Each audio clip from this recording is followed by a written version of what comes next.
ఢిల్లీలో కేంద్ర మంత్రి వెంకయ్యనాయుడు మాట్లాడుతున్నారు. ప్రత్యక్ష ప్రసారం ద్వారా చూద్దాం. 4% వడ్డీ రాయితీ ప్రకటించారు. అంటే 9.6%, 5% వడ్డీ ఉంటే దాంట్లో 4% తగ్గిపోతే నికరంగా మిగిలేది 6% మాత్రమే. అలాగే 12 లక్షల నుంచి అంతకన్నా ఎక్కువ రుణాలు తీసుకునే వారికి ప్రధానమంత్రి 3% వడ్డీ రాయితీ ప్రకటించారు. అంటే వాళ్ళకు కూడా 90 పైసల కన్నా ఇంకా తక్కువే వడ్డీ పడుతుంది. ₹1 వడ్డీకి లేదా 6.5 వడ్డీకి, పావలా వడ్డీకి గృహ రుణాలు లభించలేతుందో ఇది చాలా అసాధారణ విషయం. మోడీ గారు దానికి వాళ్ళ నాంది పలికారు. అందుకని పేద ప్రజలు అలాగే గృహ నిర్మాణాన్ని ఆశించేటక మధ్యతరగతి ప్రజానికం అంతా దీన్ని స్వాగతిస్తారని చెప్పని భావిస్తున్నాను. అలాగే చిన్న వ్యాపారస్తులు ఎవరైతే మాకు మద్దతుదారులుగా మొదటి నుంచి ఉంటున్నారో వారికి ఇబ్బంది కలుగుతుందని చెప్పని కొంత చర్చ సాగుతూ ఉంది. వాళ్ళ యొక్క రుణ పరిమితిని 1 కోటి నుంచి 2 కోట్ల వరకు పెంచుతూ వాళ్ళకి ఇచ్చే రుణానికి గ్యారంటీ ఇచ్చేదానికి ఎవరు లేకపోతే ప్రభుత్వమే 2 కోట్ల రుణాల వరకు గ్యారంటీ ఇస్తుందని ఇవాళ ప్రభుత్వం ప్రకటించింది. అంటే చిన్న వ్యాపారస్తులను, మధ్యతరగతి వ్యాపారస్తులను ప్రభుత్వం వాళ్ళకి ఎంత ప్రాధాన్యత ఇస్తుందో, వాళ్ళకి ఎంత సహాయం ఇస్తుందో మనకు అర్థమవుతుంది. మూడవది, దేశానికి ఎన్నుముగ్గా ఉన్నంటే రైతులు వాళ్లకు ఈ మధ్యలో ఈ ఖరీఫ్ రబీ మధ్యలో వచ్చినట్టే ఈ మార్పు కారణంగా సకాలంలో వాళ్లకు ఈ యొక్క నోట్లు అందుబాటులో లేక వ్యవసాయ కార్యకలాపాలు కుంటుపడ్డాయి. ప్రైవేటు వాళ్ళ దగ్గర నుంచి వాళ్ళు ఎక్కువగా రుణాలు తీసుకోవచ్చు వచ్చిందనే పరిస్థితిని దృష్టిలో పెట్టుకొని 60 రోజుల వరకు వాళ్ళు తీసుకున్న రుణం పైన ఎలాంటి వడ్డీ లేకుండా ఆ వడ్డీ రాయితీని ప్రభుత్వం భరించే విధంగా ప్రధానమంత్రి గారు నిర్ణయించడం చాలా సంతోషకరమైన విషయం అని చెప్పని ఇవాళ రైతాంగం తప్పనిసరిగా దీన్ని స్వాగతిస్తారు. దాంతోపాటు ఇవాళ ప్రభుత్వం అయితే ఉందో సీనియర్ సిటిజన్స్ ఎవరైతే ఉన్నారో వాళ్ళు తాము మిగుల్చుకున్న వాటిని పొదుపు చేస్తే వాటికి వడ్డీ రేట్లు ఎలాగో తగ్గుతాయి మామూలుగా అందరికీ. ఆ విధంగా వాళ్ళకి వడ్డీ రేట్లు తగ్గితే వాళ్ళు తట్టుకోలేరు. కాబట్టి 7.5 లక్షల వరకు వాళ్ళకి వడ్డీ రేటు ఏమాత్రం తగ్గకుండా 8% 10 సంవత్సరాలు గ్యారంటీ ఇచ్చే విధంగా ఇవాళ ప్రభుత్వం నిర్ణయం తీసుకోవడం అవుతుందో అది కూడా మొదాహం అని చెప్పి సందర్భంగా నేను మనం చేస్తున్నాను. దీంతోపాటు ఇవాళ ఈ మన నబార్డు ఇచ్చే రుణాలు అవుతున్నాయో వాటిని 3 నెలల్లో 3 కోట్ల కిసాన్ క్రెడిట్ కార్డులు అవుతున్నాయో వాటన్నిటిని రూపే కార్డుగా మార్చేందుకు అవకాశాన్ని కూడా ప్రభుత్వం కల్పించింది. అలాగే చిన్న తరహా మధ్య తరహా ఎవరైతే పరిశ్రమలు స్థాపిస్తున్నారో వాళ్ళ యొక్క రుణ పరిమితిని 1 కోటి నుంచి 2 కోట్లకు కూడా పెంచడం కూడా జరిగింది.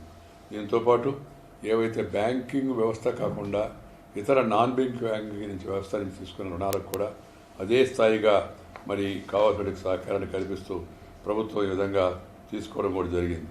గవర్నమెంటు ఈ small business cash credit limit అవుతుందో దాన్ని 20% నుంచి 25% పెంచింది. ఇంతకుముందే ఈ చిన్న తరహా పరిశ్రమల వాళ్లకు ప్రభుత్వం పెద్ద ఎత్తున రుణ మినహాయింపు పరిమితిని ప్రకటించింది.